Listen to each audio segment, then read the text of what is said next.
Hello, students. Today we are going to do a beautiful poem by William Collins, Ode to Evening.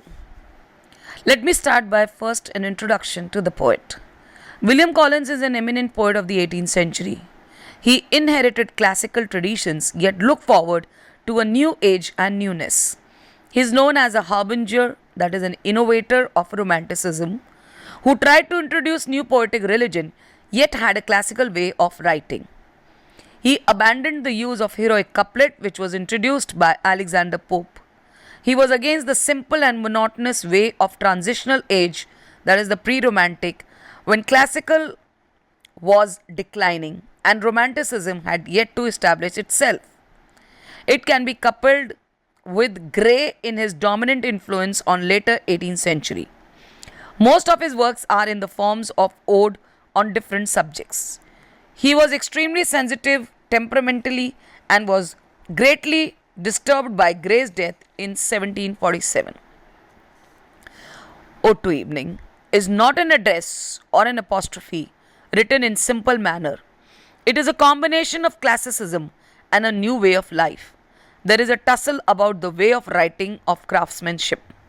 The poet falls back in the classical analogies and allusions where as look out and survey natural phenomena of evening.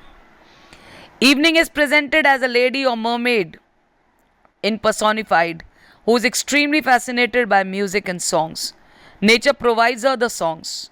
The poet has used various adjectives for the evening. She is pure, who exercises morality, strong lover of hope. Pastoral songs soften and soothe her ears.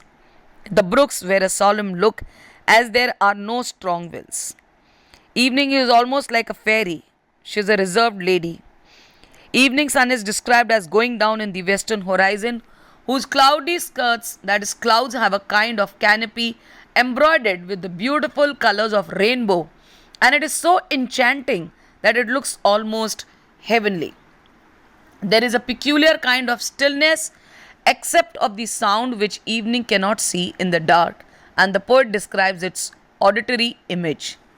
The other sound which is audible is that of a beetle, which makes a monotonous droning sound. Next comes the bees, which rise with its humming sound in the twilight, and the sound of the bees almost collides, and that sound comes in contact with the humming song of the pilgrims. Collins finds similarity between the evening and himself. Both of them love music. A poet is a music maker, singer, and lyricist. Therefore, he feels evening would be suitable for him to learn something fine, and evening teaches him to maintain equilibrium mentally. Evening songs can be heard in the valley, which is darkened by the setting sun. Initially, such a song is not appropriate in this quiet atmosphere. The poet welcomes, admires, and adores the approach of the evening. The theme of the song of the evening is of the calmness of the evening atmosphere.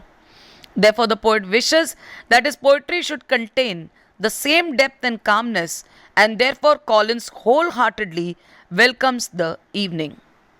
The first star that arises in the sky shows a kind of pale pathway with its light, but as soon as the star warms and radiates its lights, the buds begin to blossom.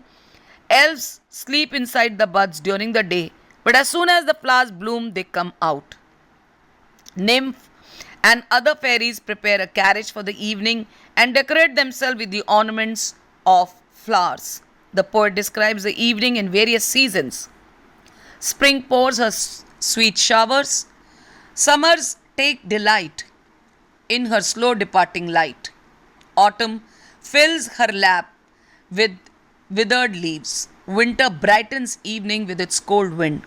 Collins presents a beautiful picture of the sunset scene in England.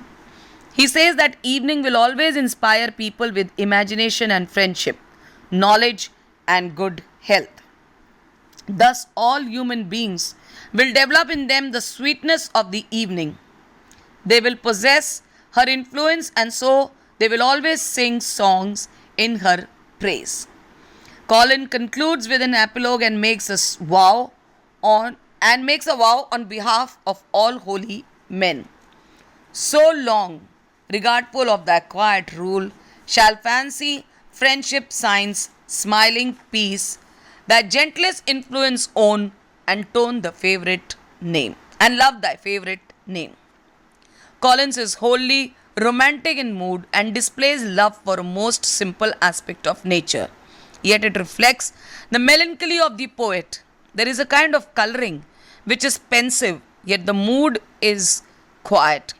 And we can detect pathetic tunes of Milton in his works. Like Lycidas, there is love for every aspect of nature, and Ode is rich in imagery and pictorial effect. Most of the description of natural phenomena is through suggestion, and this makes the poem a great one. Thank you.